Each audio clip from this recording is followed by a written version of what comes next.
The Isle of the Dead is a small landmass at the centre of ULTHUAN's inner sea. It acts both as a cemetery and as the focal point of the great vortex, into which all magic is siphoned to prevent the sinking of the continent. It is not a true island, but rather an archipelago of waystones whose arrangements are laid in symbols of mystical significance. These menhirs vary greatly in size. Some are scarce a dozen feet tall and slim as an elf, whilst others are as tall as mountains and nearly a mile in girth. Without the latent spiritual energy contained with these waystones, the conjuration of the great vortex would have been impossible. The Isle of the Dead exists outside time, beyond the reach of the physical world. Its black-robed guardians keep a grim watch to ensure that it remains that way. If an intruder were to be allowed on these haunted shores, he would find the high elf mages of old, caught like flies in amber, still chanting their ages-long spells to preserve the balance of the world.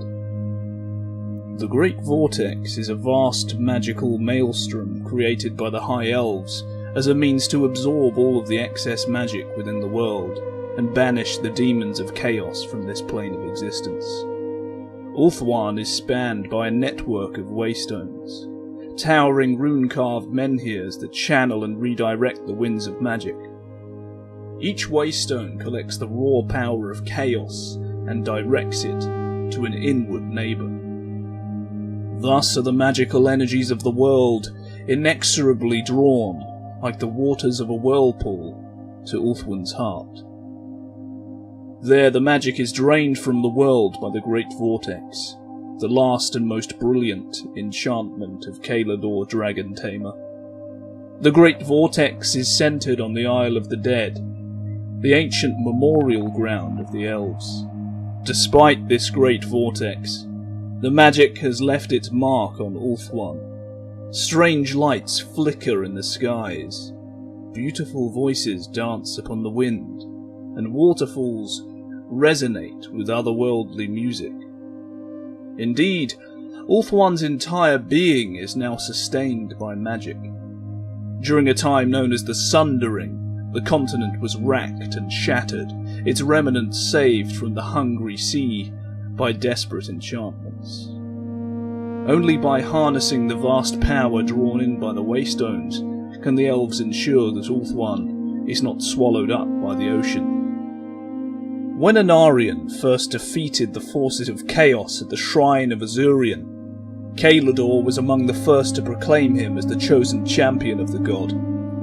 Together, Caelador and Anarion made their way to the Anvil of Vol, where with the Hammer of Vol they forged the great weapons that would be used to combat the forces of chaos, as well as the artifacts such as Anarion's dragon armour. After forging the great weapons, Anarion and Caelador sent out a call to the mightiest warriors of the Azure, and those who gathered at the anvil under the banner of Anarion were gifted each a great weapon, becoming the future princes of ULTHUAN. When the forces of chaos returned, Caelador Dragon Tamer had a falling out with his friend Anarion, as he urged him not to draw the sword of Cain.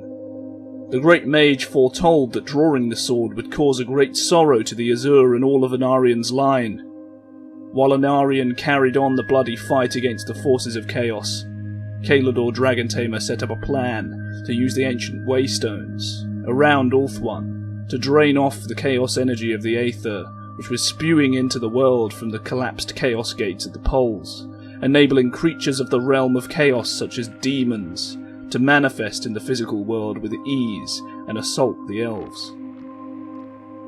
Unfortunately, the energy required was so great, despite the Slann in Lustria lending their powers to the effort, that it caused the entrapment inside the Great Vortex of all the mages, including Caelador. While Anarion gave his life, buying time battling a great chaos warhost for the plan to succeed. The plan eventually created the Great Vortex on the Isle of the Dead, at the centre of ULTHUAN, which drains magical energy from the world. However, the plan was only partially successful, as while the chaos energy is drained away, It continues to spill from the realm of chaos, and particularly in the chaos wastes. And as if some horrible joke of the gods, for their success, Caelador and the rest of the mages were trapped inside the vortex. Not dying, but suffering a fate worse than death. Eternal imprisonment.